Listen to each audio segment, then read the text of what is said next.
இந்த ரமணருக்கு வழிகாட்டியவர் சேஷாத்ரி மகரிஷி. சேஷாத்ரி மகரிஷியை போல ஒரு மகான் உண்டா? இந்த சேஷாத்ரி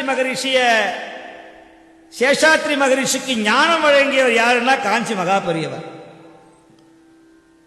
இன்னைக்கு மதுரையில குழந்தையானந்த சுவாமியும் ஒரு சுவாமி இருந்தார். அவர் மாதிரி ஒரு மகான் வர முடியுமா? வாயில சல்வாவோட எச்சிலோட அப்படியே உட்கார்ந்திருப்பார் குழந்தையா மதுரை வாசல்ல. அம்பாலே பால் கொடுத்த குழந்தை, அம்பாலே வளர்த்த குழந்தை அந்த சுவாமி குழந்தையானந்த சுவாமி. அதுக்கா தெரியுமா? சத்ரு சம்ஹாரமூர்த்திகள்னு ஒருத்தர் இருந்தார் திருச்சிராப்பள்ளியில. நெரூர் சதாசிவ பிரம்மம் மாதிரி யாரா வர முடியுமா? பூண்டி மகான், கலசபாக்கம் பூண்டி மகான் மாதிரி வர முடியுமா? திருவல்லம் நம்முடைய மௌன சுவாமிகள் மாதிரி வர முடியுமா?